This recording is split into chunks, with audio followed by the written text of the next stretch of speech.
Hello everyone, it's Friday, it's May 28th and I'm here with Jonah. We said Mass this morning and it rained all night, as you probably know, and it's blustery and it's cold, and we even put the heating back on in the house because it's rather chilly. It's a chilly kind of May day, kind of not what we would quite expect, and certainly not the weather we've had most recently. So anyway, I'm here today with a few points just to reach out to you and give you my input in some ways, or my opinions. I was talking to my parents yesterday, and they've had what must be weeks of the kind of weather we've had today, and it's been cold and wet and rainy. And what's interesting is the weather that they've had, we're now having, and right at the moment the weather that we had, which was kind of warm spring-like kind of weather, or even more so than that, they're having that over there right now in the UK. So we switched or swapped weather systems, it seems, for this holiday weekend, which is Memorial Day weekend here and the beginning of summer in the United States. And over in Great Britain, it's a bank holiday weekend, and I forget why it is a bank holiday weekend. I'm not sure if it's Whitsun, but they always have one at the end of May. So they're getting the good weather, and we're getting the messy weather, but that's okay. Well, today is a great day, if you can, to take a nap, right? To sit down and to maybe just look at the wall and do nothing. And that's one of the things I was going to talk to you about today, because since the last recording of Fridays with Father, Maria Borla, our office manager and outreach and many other different things to her role here, she has returned from Mexico, where she went to visit her family for 1 month. And in spite of being in Mexico, she was able to do a lot of the work regarding Facebook and the webpage online from over there. So, and which I'm very grateful for that. But Maria, she went to spend time with her family because during the dark days of the COVID pandemic, she lost her father, first of all, not due to COVID, but to some other symptoms. But I mean, she lost him and couldn't go to the funeral because of the pandemic. And then she did lose her brother to the pandemic itself. And then the whole family had the virus, and fortunately her mother and her other brother, they're okay, they recovered, and they're still in Mexico. So anyway, like a good daughter, Maria needed to go. She needed to go to be with them and to make that visit, if you like, and to have a memorial mass celebrated there. Not so much that she could bring closure to it, but in some ways to ritualize the experience of losing both her father and her brother in a matter of weeks, really in between. And so, our thoughts and prayers went with her, and we're so glad that she's back, but we're extra glad that she went, and talking with her about all of this, the weight of, losing close people, and the weight of the virus and everything, it takes its toll. And part of the reason why Maria, went away for the time she went away was to exercise what she says is self-care, to remove herself from the situation of her life here, to be in a different place, to take a journey on her own, to give herself that time to assimilate, if you like, spiritually and emotionally what's gone on, and to rest as well, because of the toll that something like that takes on our bodies, so as to be able to come back here refreshed and ready to go, and she's certainly done that. So when I say about sort of taking time today to to maybe just sit down and look at the wall. I'm not kind of joking really. I'm being quite serious because how often do we take time to do that? Which brings to me the whole idea or topic of self-care, how we care for ourselves. We're not talking about, being self-interested or only looking to pleasure myself or please myself, but really to sort of take care of the person that God has created, which is me, And I think it's important. So what Maria has been doing is right, and we don't always do enough of that, really. And I just wanted to add a slight spiritual spin on it, really, today, in terms of, self-care. Because when you think about it, you see, the first commandment is to honor God. And then the second one is, honor our neighbor. In other words, care for our neighbor, So, and the two are very much intrinsically kind of linked. And when we say, love our God, really, the way that we live our lives, the way that we care for the life that's been given us in Jesus Christ, really has a lot to do with that commandment to love God. We are created in God's image and given just this one life to live, and not to mess it up.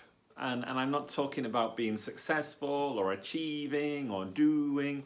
It's just like, to care for the very life, for the very essence of the person that you are, for the breath that you have in your body, so to care for ourselves, physically and mentally, emotionally and spiritually. These are all kind of intrinsic parts of our being and our life in Jesus Christ.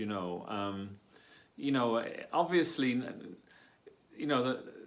the Bible and the gospel and the church kind of teaches, we shouldn't be preoccupied with physical things, or we shouldn't be preoccupied with any one particular aspect of our life.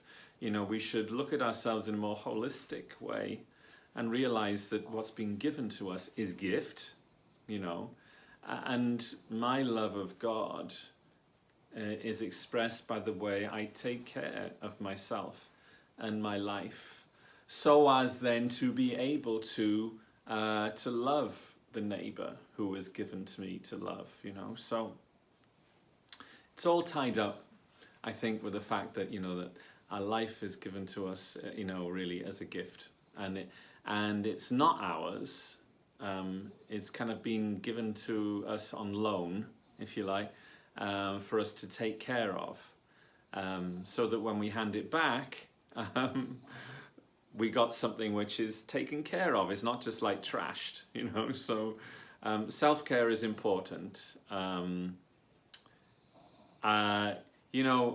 Being kind to ourselves is not being selfish. Being kind to ourselves really is loving ourselves in the way that God asks us to love ourselves, in the same way we might love our neighbor, to be kind to ourselves. There's one of the saints, St. Francis de Sales. He's great on spirituality and stuff. He said, one of the things he said was, be patient in all things, but most of all, be patient with yourself. Be patient in all things, but first of all, be patient with yourself. Know your limits. Know that you can't do everything, even though you want to do everything. Know that you're only human. Forgive yourself your failings. Be patient with yourself. It's all about self-care, and practicing that, and I think in our life, is not just an option. It really is part of the commandments, really. So put that in your prayer. I was thinking earlier about this notion of self-care, and we could talk about it from many different angles and at great length, but when I was in seminary, One of the things we were asked to do as seminarians was to establish what they called a rule of life. Now, I was 18 or 19 years old, and I had no idea what that meant. But the way it was kind of like explained to us, or at least laid down, then, was the rule of life was about, about how you say your prayers and when you say your prayers, and you fulfill all the obligations and rubrics of being a seminarian. So how you organize your day, whether you say your rosary in the morning and you do spiritual reading in the afternoon, or where you do the Bible study in the afternoon, or you do your rosary just before you go to bed. That's how we studied. That's how we understood it.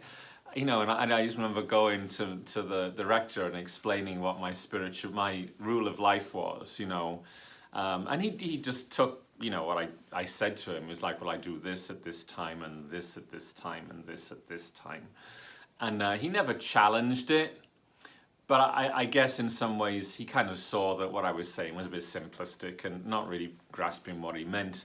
But now, being a priest for almost 30 years, and having kind of, struggled in many different areas, I could see that the rule of life, that they talked about then, was not just about prayer times. Or, prayer time is essential, and that's an essential part.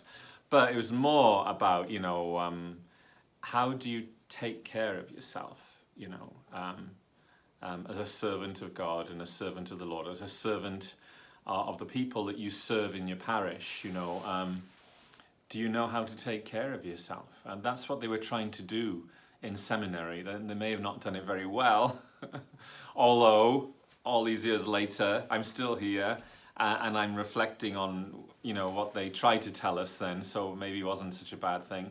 But really, they were talking about self-care, If I'm supposed to be, available to serve, to be available to go and anoint people and to listen to people when they need to be listened to, and to preach regularly and have something worth saying, how do I care for that being within me, which is a gift, And it's so easy to abuse, what has been given, and then it's so easy then to start sort of going on the decline and and going down the tube, as it were. So self-care, I now understand as being, what they said in seminary as being the rule of life. What rules your life? Does your life rule you, or do you rule it, or does God rule it? And so, an essential part of the rule of life, of course, is prayer. And I just thought it was about prayer times when they spoke to me. But prayer is essential to our self-care. And, if we don't have a time dedicated to God every day, then, the rest of the other parts of our life will suffer, our relationships with other people, your health will start to suffer. You'll start making all kinds of wrong choices. So there needs to be a part of that. And then some years later, another priest, I think it may have been in confession or in a talk he gave us as priest, talking about how he managed with self-care. Talking about the life of a priest now, really, is that, how you organize your day in such a way, that you keep some kind of balance. And he sort of said, well, take your day. He said, split it into 3 pieces, 3 equal pieces, and give 1 piece to prayer, 1 piece to work, and 1 piece to yourself, to do the things you need to do for yourself. And it made perfect sense, and it's, I take to heart what he taught us then. It's not always possible, for people who are working in the world to maybe do that.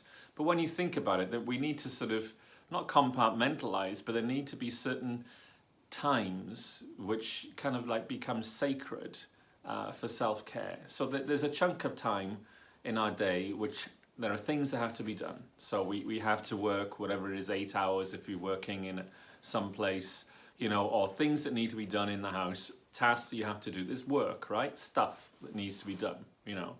But in order to do that, then I need time, really, with the Lord. One-on-one time. Me and Jesus. Nobody else. No cell phone, no radio, you know, none of the noise, just me and Jesus. An equal chunk of time. And then the other piece, you know, the sort of like, you know, the kind of the rest of your life, you know, you time. Meaning, you know, your friends, you know, spending time with friends, your relationships, you know, with your spouse, your partner, but good quality time with them, you know. Then kind of like good quality time with you, you know, and doing the kind of thing I suggested, like sit there and look at the wall. Just sit and look at the wall. It's lovely, you know. Or reading, you know, a bit of reading, or music, or some kind of hobby, that kind of thing, which nourishes you, you know, which nourishes you. So I just lay all that before you today, because with Maria coming back, it made me think more about self-care. And she said, you know, that Maria says her brother, the one who died, may he rest in peace, Jesus Ramon, you know, he was like the master of like of self-care, you know. And so I said, well, I'm going to pray to Jesus Ramon to help me to be better at self-care. We know it exists. We're none of us really good at it. Partly because we think, well, I don't want to become so self-obsessed that I just become lazy about the other things in my life. But real self-care has those 3 areas I talked about, you know, prayer time with God, work time, and then me time. All right, those things. But Jesus Ramon Garciola, really, I'm praying to him to help me to be better at self-care. And I pray that you too are good at caring for yourselves in a good and meaningful way, which energizes you then to be giving and loving to others and serving the Lord and the church in the way the Lord wants you to do it. Okay. So that was my other piece. That was my main piece for today, was talking about self-care. The other thing I was going to say is, like I mentioned earlier, that this weekend is Memorial Day weekend, and wherever you are, I hope you have a restful time with your family and or your friends, or you're able to do something in spite of the restrictions, although things seem to be opening up little by little. You know, we're all anxious for more, but I mean, we take what we can get when we can. But we have Mass here at 9 o'clock at the usual time on Memorial Day. You know, for those who are watching from outside of this country, Memorial Day here is the day when we take time to remember those who fell in battle, those who gave their lives in war so that we might have freedom today. So we call it Memorial Day. So that's what we have going on here. And it just reminded me as I thought about Memorial Day and its purpose, and we'll celebrate Mass on Monday. We're talking about those who have fallen, you know, and there are, in most churches, in most places, there's like sometimes plaques with like the lists of the names of the people who fell in battle, you know, various battles. And it's great to remember them, and sometimes they put candles in front of the plaques and stuff like that. We don't have anything here like that, but I know there are people who've served in military service and have given their lives fully in that way.